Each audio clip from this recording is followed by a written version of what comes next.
जय हिंद दोस्तों, आप सबका स्वागत है अपनी YouTube channel the mind school में। आज की वीडियो में हम डे 6 जो हमारा फाउंडेशन बैच है उसका डे 6 रहेगा और हम परसेंटेज टॉपिक को ही कवर करेंगे और 2-3 क्लास में हम परसेंटेज को कम्प्लीटली खत्म कर देंगे। ठीक है, कंसेप्ट सीखिए, अब उतना ही प्रैक्टिस कीजिए जिससे आपका एग्जाम में जल्द से जल्द सवाल बन सके।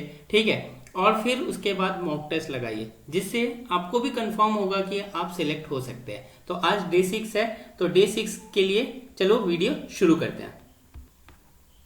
यहाँ पे अब तक हमने प्राइस कंजम्पशन का सिंपल देखा है कि प्राइस इस तरह से बढ़ जाता है, 20% से बढ़ जाता है, कंजम्पशन 10% से घट जाती है, तो इफेक्ट एक्सपेंडिचर पे क्या होगा, ये सिंपल केस है। अब हम थोड़ा उल्टा चलेंगे, रिवर्स केस कैसे है। जैसे यहाँ पे आप देख सकते हैं consumption of a wheat increase by 25% and expenditure increase by 40%, what will be the effect on price. ठीक है, जैसे यहाँ हिंदी में भी है, गेहूं की खपत 25% बढ़ जाती है और खर्च 40% बढ़ जाता है, तो कीमत पे क्या प्रभाव पड़ेगा। तो सबसे पहले हम कंजम्पशन लिख लेते हैं। तो कंजम्पशन कितना दिया हुआ है, कंजम्पशन यहाँ पे 25% से आपका बढ़ जाता है। 25% का फ्रैक्शन वैल्यू क्या होता है, सबको पता है, वो 1/4 होता है। यानी बढ़ जाने का मतलब पहले 4 था, अब 1 की बढ़त हो गई 5। तो यहाँ पे हम लिख लेंगे ओल्ड और न्यू लिख लेते हैं। ठीक है, ओल्ड और यहाँ पे न्यू लिख लेंगे रेशियो में। रेशियो मेथड से सॉल्व करते हैं तो यहाँ पे हम कंजम्पशन लिखते थे। किस तरह का स्ट्रक्चर रहता है, ढांचा किस तरह का रहता है, प्राइस, कंजम्पशन और यहाँ पे हम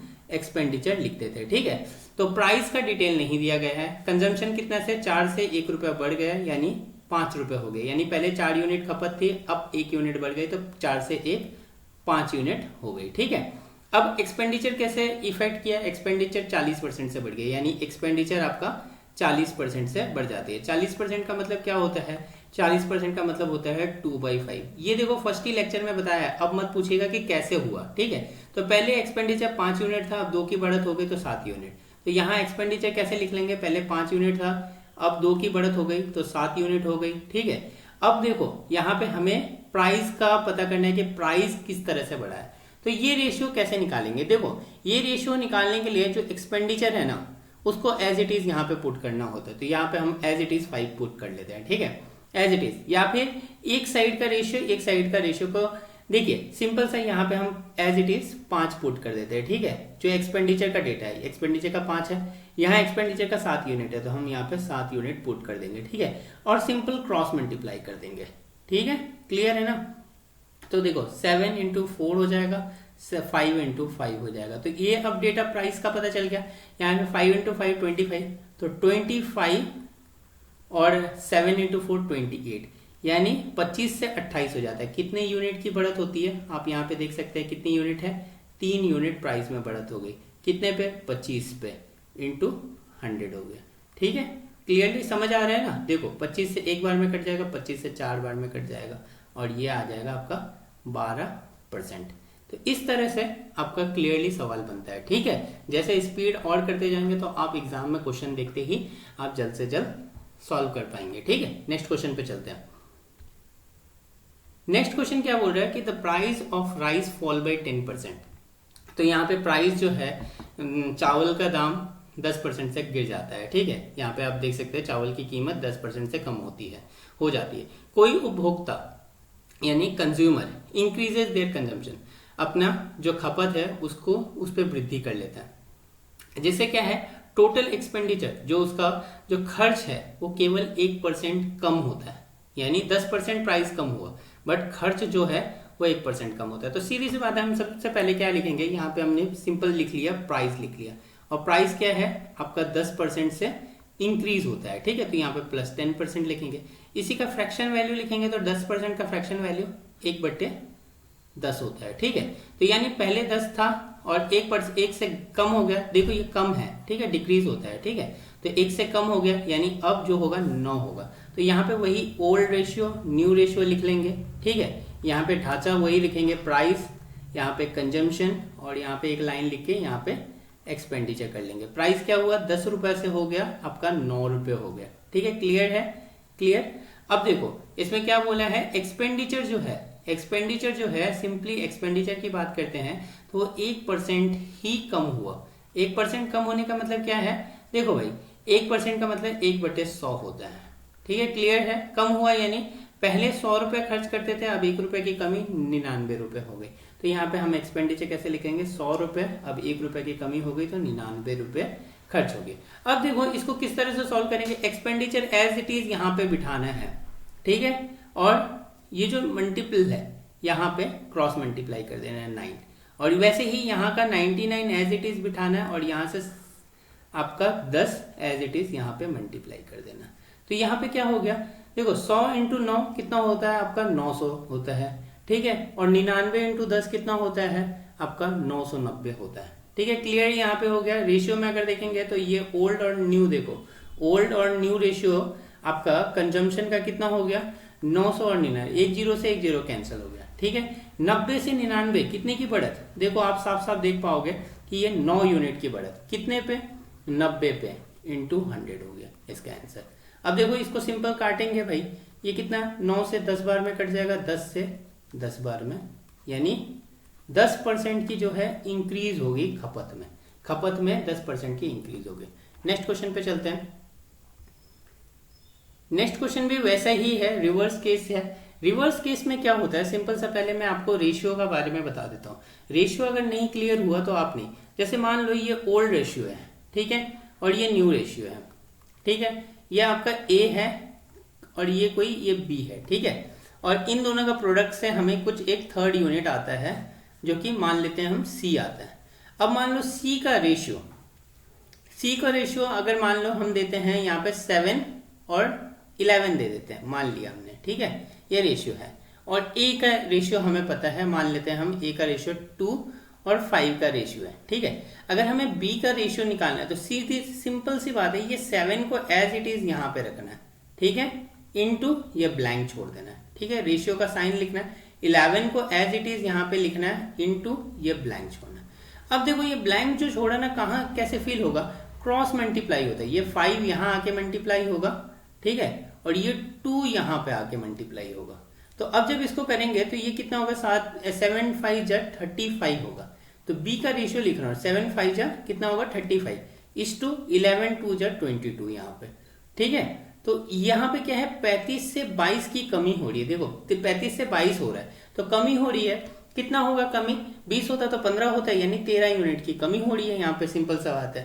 तो यहाँ पे 13 यूनिट की कमी हो रही है, ठीक है, तो माइनस के साथ कमी लिख देंगे अपॉन 35। तो ये आपको पता होना चाहिए, यानी रेशियो कैसे फाइंड आउट करेंगे।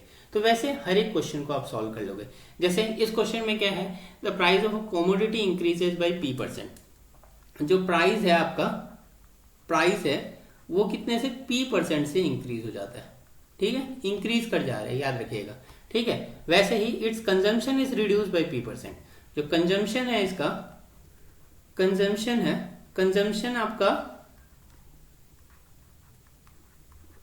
कंजम्पशन आपका P% से रिड्यूस हो जा रहा है।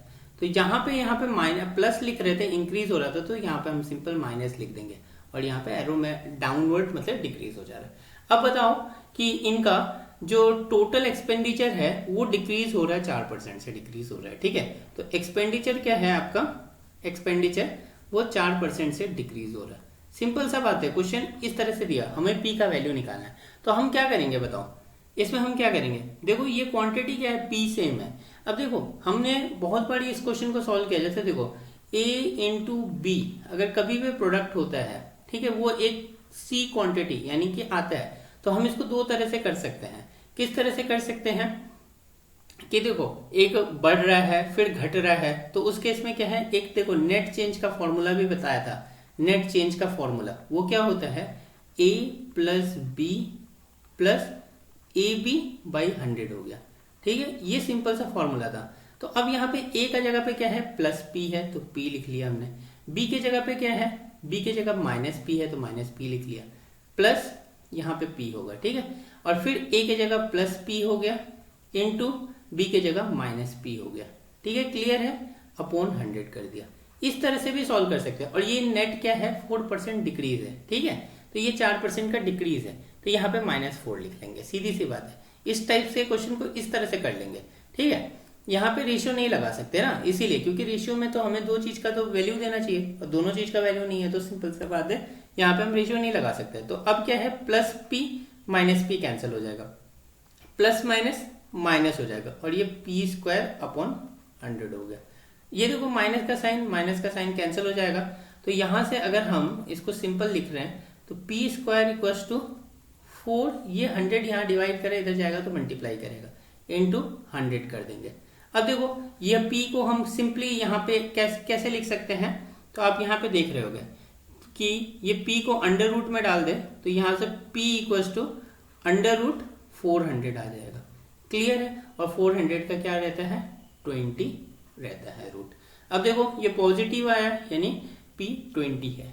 ठीक है, एक जगह +20 होगा, 20% से प्राइस बढ़ रहा है, कंजम्पशन 20% से बढ़ रहा है। ठीक है, तो यहाँ पे p का वैल्यू 20 आ जाएगा। नेक्स्ट क्वेश्चन पे चलते हैं। नेक्स्ट क्वेश्चन क्या है, तो नेक्स्ट क्वेश्चन आपका क्या है, वही है the price of a sugar drop by 33.33%। अब देखो ये हमेशा मैंने डिस्कस किया है कि 33.33 जो परसेंट होता है ये जो है बराबर इसके बराबर रहता है, 33 1/3% के बराबर रहेगा और इसका फ्रैक्शन वैल्यू होता है 1/3। क्लियर है। अब देखो प्राइस क्या है, ड्रॉप हुआ कि इंक्रीज हुआ, ये प्राइस है। तो देखो मैंने पहले प्राइस को समझाने के लिए ये वाला चीज समझाया, तो प्राइस जो है ड्रॉप हुआ तो ये माइनस लिख लेंगे, यानी पहले 3 रुपए था तो अब 1 रुपए की गिरावट यानी 2 रुपए हो गए। तो यहाँ पे ओल्ड और न्यू लिख लेते हैं, ओल्ड और न्यू लिख लिए। ठीक है, यहाँ पे हमने प्राइस ले लिया तो पहले 3 रुपए था, ठीक है, अब 1 की कमी हो गई तो 2 रुपए हो गए। आगे बढ़ते हैं। Consumer want to spend, spend का मतलब देखो हमेशा ये चीज याद रखिएगा और हिंदी में तो सिंपल सा आप समझ जाओगे, कुल खर्च। स्पेंड का मतलब खर्चा ही होता है। ठीक है, इंग्लिश में समझने के लिए स्पेंड का मतलब खर्चा, यानी खर्चा मतलब एक्सपेंडिचर। तो यहाँ पे हम कंजम्पशन ऐसे लिख लेंगे, कंजम्पशन को छोड़ देंगे। ठीक है, और यहाँ पे एक्सपेंडिचर ले लेंगे। एक्सपेंडिचर क्या है, 10% से गिरावट हो जाएगी तो यहाँ पे हम ई लिख लेते हैं एक्सपेंडिचर, और एक्सपेंडिचर क्या है 10% से आपकी गिरावट हो जाएगी। ठीक है, गिरावट का मतलब 10 का फ्रैक्शन वैल्यू 1/10 होता है। ठीक है, यानी 10 रुपए पहले था तो अब 1 रुपए की गिरावट 9 रुपए हो जाएगी। तो एक्सपेंडिचर में यहाँ पे हम लिख लेंगे 10 से 9 हो गई। ठीक है, रेशियो। अब देखो कंजम्पशन ये आप कोई भी कर लेगा, कैसे करेगा, नॉर्मली यहाँ पे सबसे पहले 10 लिख लेंगे, 10 × 2 हो गया, ये यहाँ पे आ जाएगा। ठीक है, और ये यहाँ पे आ जाएगा तो यहाँ पे 9 × 3, 10 × 2 कितना हो रहा है, 10 2 जा 20, 20 से कितना हो गया 27, तो कितने की इंक्रीमेंट, 7 की इंक्रीमेंट, सबको दिख रहा है। तो 7 की इंक्रीमेंट कितने पे, 20 पे, इंटू 100। अब देखो इसको क्या करेंगे, हम पहले 20 से काट लेते हैं, ये 5 बार में कट जाएगा, और 5 7 जा क्या होता है, देखो यहाँ पे 5 7 जा 35, इंक्रीज हुआ है ना, तो 35% का इंक्रीज होगा कंजम्पशन में। ठीक है, क्लियर है। ये क्वेश्चन, इस तरह के क्वेश्चन बहुत इजीली सॉल्व हो जाते हैं। कंसेप्ट को आप प्रैक्टिस करते करते ही स्पीड अप हो सकता है। बहुत सारे क्वेश्चन प्रैक्टिस करेंगे नए तरीके से, कुछ क्वेश्चंस में भी डाउट होते हैं तो आप कमेंट पे पूछ सकते हो। ठीक है, जिससे आप उसको सॉल्व कर सकते हो। ऐसा कोई क्वेश्चन नहीं होगा प्राइस कंजम्पशन एक्सपेंडिचर का जो आपसे ना बन पाए। ठीक है, ऐसा कोई भी क्वेश्चन नहीं होगा, सब क्वेश्चन बन जाएंगे। नेक्स्ट क्वेश्चन पे चलते हैं। अब नेक्स्ट क्वेश्चन है सीरीज कंसेप्ट का, ये हम नेक्स्ट क्लास पे डिस्कस करेंगे। आज तक इतना ही था, तो अच्छे से तैयारी करिए और अच्छे से तैयारी के साथ प्रैक्टिस इतना करिए कि आपका सिलेक्शन 100% हो। मिलते हैं नेक्स्ट वीडियो में, अच्छे से पढ़िए और अपनी फैमिली का भी ध्यान रखिए।